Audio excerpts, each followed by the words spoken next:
Good morning. Welcome to the Centenary President's Convocation. I am very sorry to announce that our guest speaker, Andreas Ekstrom, was rushed to the hospital this morning. I do not have reason to believe that it is life-threatening, but he was transported by ambulance, and now you know pretty much everything that I know. So we will carry on. As I'll talk about in a few minutes, convocations are an important moment in the life of a college, and so forward, Centenary. I do not have a program, so I have no idea what's next. At this moment, I'd like to invite Reverend Wendy Rodger to deliver the invocation.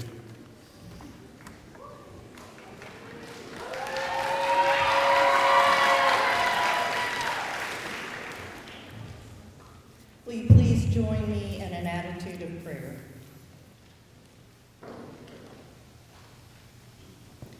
Spirit of life, surround us in peace with a sense of well-being as we lift our hearts in gratitude for today's gathering. We are thankful for longtime friends and new acquaintances sitting among us today. We are grateful for this institution, Centenary College of Louisiana, for our students, our faculty, staff, and guests. As we begin this new school year, we are excited about the opportunities that lie before us, while at the same time, we may even be a bit anxious. Soothe our concerns with a sense of peace that all will be well. Give us the vision to see new possibilities and be open to new relationships while we honor our timeless traditions and foundations that have sustained us. Grant us the courage to say yes to the challenges that lie ahead in the coming days and months. Instill in our hearts the will to be peacemakers. In these partisan times of turmoil and dissension, fill us with wisdom, discernment, and compassion for one another. May we take the time to truly listen, to learn, and to lead, so that with every breath and with every word that we speak, we are influencers of positive change in this world. This is our prayer. Amen.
seated. Freshmen, by the time you graduate, I want to hear better singing than that. Welcome. I want to extend a special welcome to our guests. We have a number of alumni and community members that I saw as I walked in. That's great to see. We have members of our Board of Trustees that have joined us. I was expecting my predecessor emeritus, Dr. Webb, but I don't think he made it. We do have, for his first time in his new role as Professor Emeritus, Dr. Sam Sheppard. We welcome him into that new role.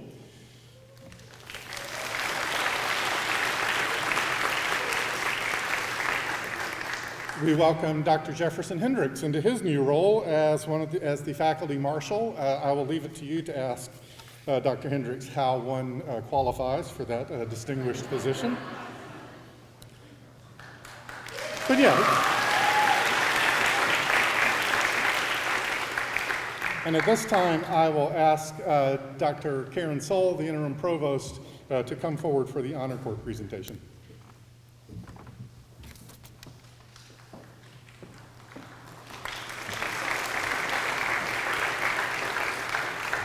Good morning and welcome, all you brave and hardy souls who made it here. I'm so pleased to see you for President's Convocation. I brought props. How many of you have seen this document before? Everyone on this side of the room should be raising their hand. What is it? Catalog. It's the catalog. While there are a few print copies circulating, anyone may access it on our website, and all students should. Page 29 of the catalog provides us with this description of Convocation. Recognizing the importance of gathering together regularly as a community to learn, reflect, and engage with each other, the Convocation Hour occurs on Tuesdays and Thursdays of each month, excluding December, January, and May, during the academic year from 11:10 a.m. to noon. This time is set aside for reflection, meditation, and intellectual contemplation on Centenary's campus. President's Convocation is a time when we come together as a learning community to set our intentions for this academic year. Contemplate for just a moment on your intentions and goals for this year.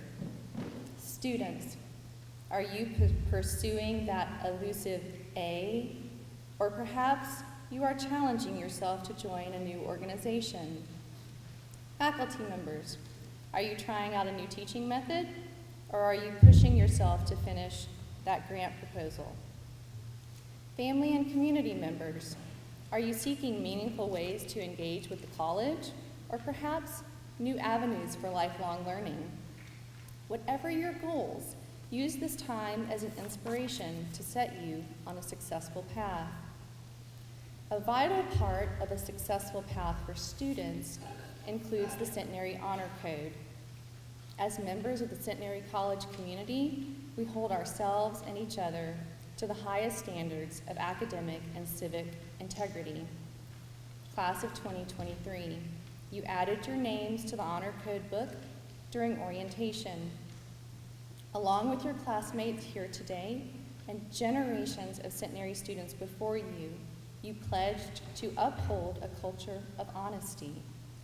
It is my hope that this pledge will extend beyond the classroom and well beyond your years as a Centenary student. It is now my great privilege to invite Chief Justice of the Honor Court, Laura Frazier, forward for the presentation of the Honor Code book.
shared with you, we have a slight change in our speaker today. While I am sorry that Mr. Andreas Ekstrom is not able to join us today, I am honored to be able to introduce our own President Christopher Holloman. Some of you may have had the opportunity to interact with Andreas over the past few days. I was pleased to be able to do so, and I was struck by his curiosity. He asked me a lot of questions, and he was genuinely interested in the answers. And because I've been thinking a lot about curiosity, I was further struck and impressed by his lack of apology for asking these questions. Too often in our culture of busyness and political correctness, we find ourselves apologizing for asking genuine questions. I am lucky to work with colleagues, including our cabinet members, faculty, and staff, who often embrace my questions, but almost always at least tolerate them. President Holloman, like Andreas, asks genuine questions. In fact, I have a list of questions that he shared with me displayed in my office to encourage my daily reflection. Let me tell you a little bit about President Holloman. He is the 31st president of Centenary College. He is an accomplished academic whose scholarly work focuses on international political economy and particularly theories of international cooperation. Since coming to Centenary in 2016, President Holloman has led the college in developing new academic programs and new articulation agreements with prestigious programs such as the LSU Law School, starting new athletic programs, including cross-country and competitive cheer and dance, and welcoming the largest incoming class since 2011. One lesson that we can take away from both of our accomplished speakers is to ask questions. Be genuinely curious without apology, and it may lead you on a unique and wonderful path. I'm so pleased to introduce President Christopher Holloman.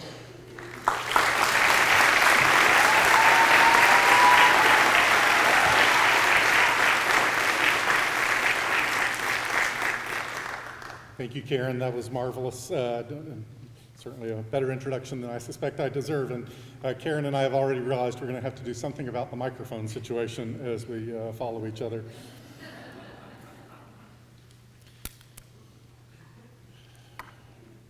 Convocations are one of the older traditions in the academy. They go back to at least the 1500s and the Middle Age universities in Germany.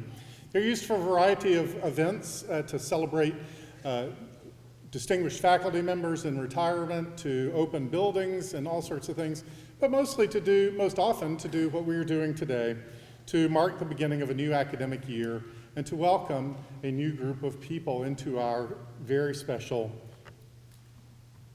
college community. Almost all institutions, I'm going to be talking about institutions here a bit, almost all institutions have their own traditions and rituals, and certainly colleges, including Centenary, are no different. If anything, colleges and universities have more traditions.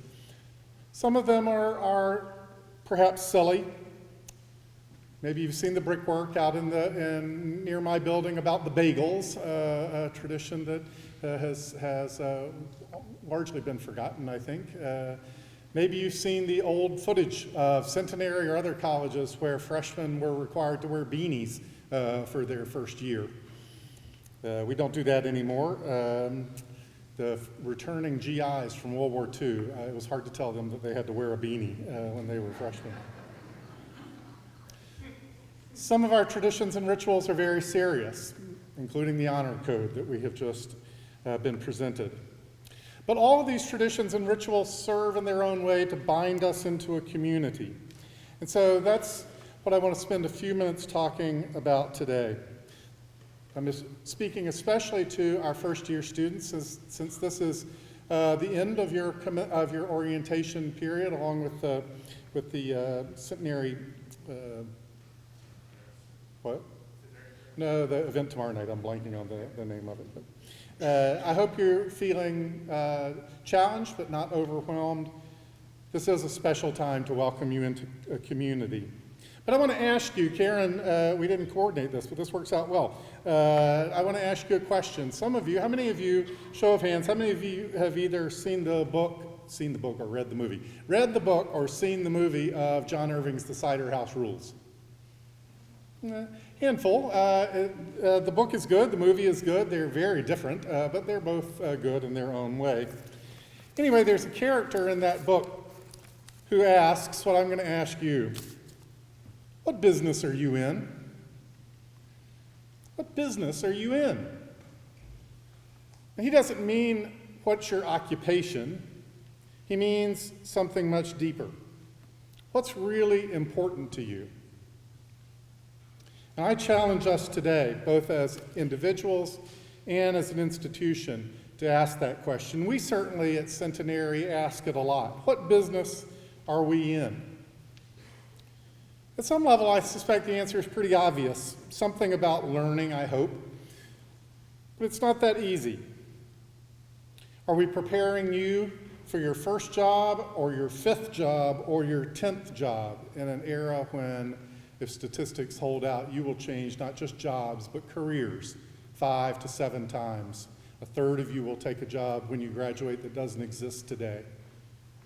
What does it mean to be preparing you for that? Or are we preparing you in more abstract ways to be a citizen, to be a critical thinker, to be a person of morals? I'm sorry to say that some of our colleague schools seem to be in other businesses entirely. Some of our colleagues seem to be in the football business.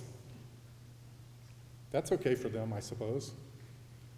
But we take our business seriously, and I want you to ask yourself, what business are you in? As we come together in a community, in this business is a community, and I want to again spend just a couple of minutes talking about what it means to be in community. Communities are special types of institutions. Now, as Dr. Soul mentioned, my scholarly work is around international cooperation, and one of the ways that structure international cooperation of all sorts, are institutions. And you can think of it in a 2x2 matrix. Social scientists love 2x2 matrices. On one dimension, institutions can be formal. You know, the Supreme Court, you can write a letter to it. It can be formal. Or institutions can be informal. But if you understand that institutions are simply sets of rules. Some sets of rules are informal, but they can be very powerful. Jean-Jacques Rousseau wrote about the power of the laws of fashion and how terrible it was if you went out violating the laws of fashion. There's a whole school of public opinion about the way we respond to the institutions that we feel from public opinion. They're not written down, but they can be very powerful. So our other dimension is, are these institutions binding? Do they affect our behavior, or do they not affect our behavior? Communities are frequently special institutions because they have these informal rules that can be very binding. And whether that's the community of Centenary, the community of Shreveport, the community of the United States, etc., I'm concerned that, to use a phrase, the ties that bind these communities may be fraying, may be weakening. I didn't anticipate having this opportunity to talk to you today, so I've actually recorded a little video message. I don't know if we'll use it now, but in there I talk about the way that behaviors, ways we treat each other, ways we talk to each other that would have been considered unthinkable in times past are now considered routine.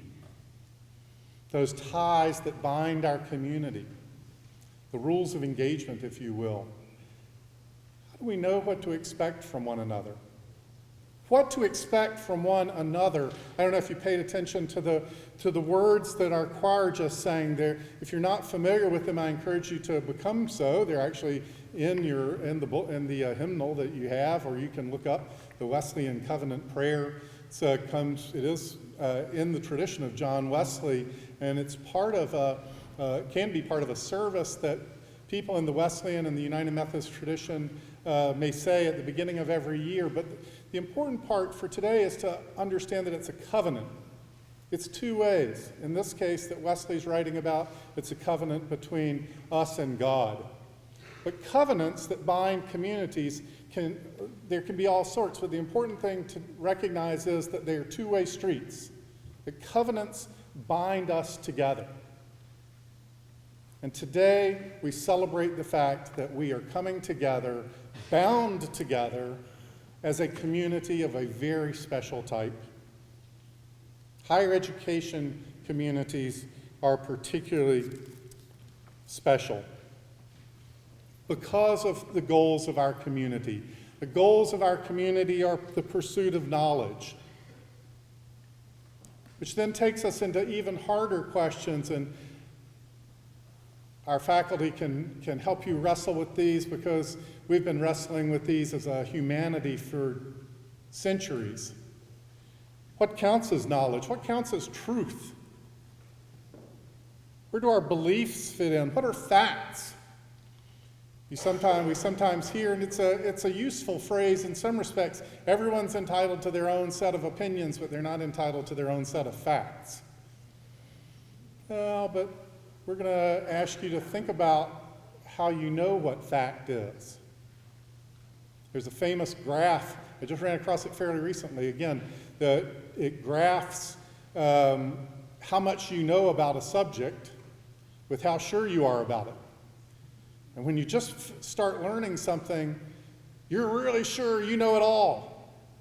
And then you get to a point, you've gotten a little way in, and you think, holy crap, I don't know any of it. And then as you finally reach the top, as you get further into wisdom, you learn that there's limits to what you know. And you'll always be pushing those. So this covenant community that we're in, pushing on knowledge, truths, facts. Many of you are familiar, certainly our faculty, and many of you, if you're not familiar yet, by the time you graduate, will be familiar with the work of Thomas Kuhn in The Structure of Scientific Revolutions, where he talks about paradigms and the way we fit facts into structures to make them comfortable for us. And the most famous example is the way we fit the facts of the way the planets move into originally a system where the Earth was at the center, until the disconnects of those facts grew so weighty that the Copernican revolution came about and we understood the movement of the planets. We fit those facts together in very different ways. We're constantly challenged with hard truths, hard questions. One of the fields, I'm blessed that we have people here on the faculty and maybe in the student body that understand this, because I surely don't. The whole issue of quantum mechanics, that things can be in two places at the same time and they're neither here nor there. That's one of my favorite phrases, but I don't usually mean it literally. Things are neither here nor there. How do we understand that? How do we come together? These are hard conversations, friends. They're hard questions. We challenge you to explore, to push on your preconceived notions, to push us on our preconceived notions, to be prepared to be challenged by things that are different than you think now, by people that are different than you're familiar with. But the main point of today is that in this community, we do that in an atmosphere of respect, and we do it together. We do it together. I want to close with an anecdote that I shared with the faculty a couple of years ago. They may or may not remember. It actually is taken from the autobiographical, the memoir of John Lewis, the famous hero of the civil rights movement, representative from Georgia. And he talked about how when he grew up in rural Georgia, he and a number of his relatives had adjacent farms. Some of them were sharecroppers, some of them owned their property. But the children would come together in one house under the gaze of their Aunt Sephora. One day a tornado, or a line of tornadoes, was approaching, a phenomenon that we're familiar with. And I'll just read to you from John Lewis's autobiography. That was when Aunt Sephora, I'm mispronouncing her name because I don't have my glasses on, told us to clasp hands. Line up and hold hands, she said, and we did as we were told. Then she had us walk as a group toward the corner of the room where the house was, lifting off the foundation. From the kitchen to the front of the house we walked, the wind screaming outside, sheets of rain beating on the tin roof. Then we walked back in the other direction as the other end of the house began to lift. And so it was, back and forth, 15 children walking with the wind, holding that trembling house down with the weight of our small bodies. And then another corner would lift, and we'd go there. And eventually, inevitably, the storm would settle and the house still stood. But we knew another storm would come, and we would have to do it all over again. And we did. And I'll close with John Lewis's words, but they apply to us. And so we still do, all of us, you and I, children holding hands, walking with the wind. This is America to me, not just the movement for civil rights, but the endless struggle to respond with decency, dignity, and a sense of brotherhood to all the challenges that face us as a nation, as a college, as a whole. Thank you.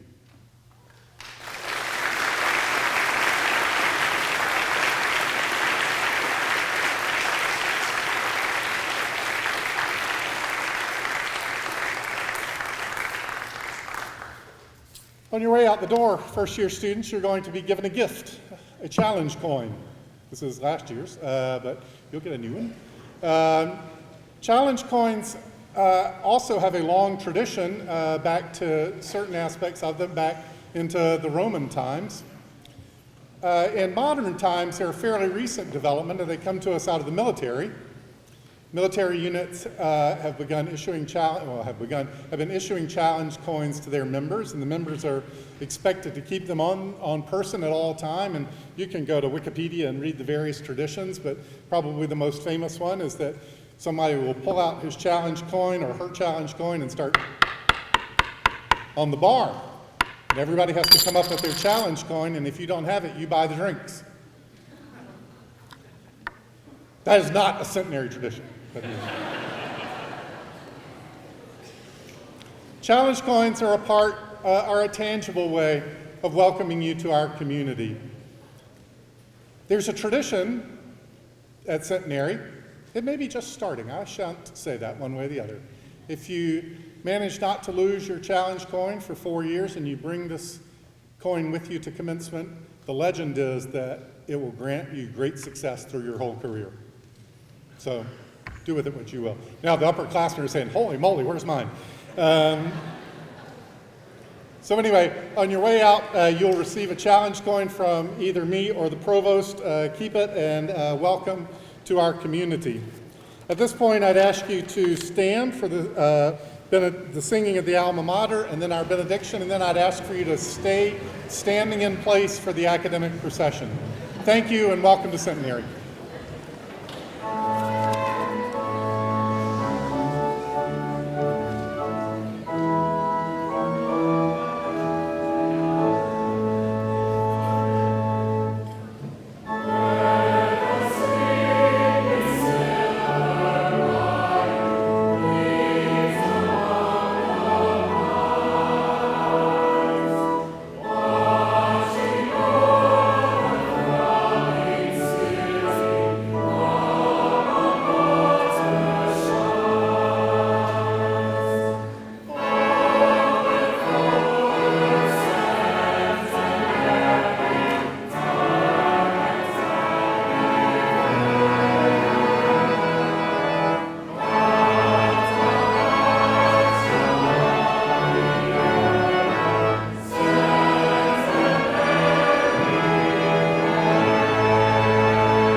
As we go forth together, ask questions, listen, learn, love, be bold, be brave, be well.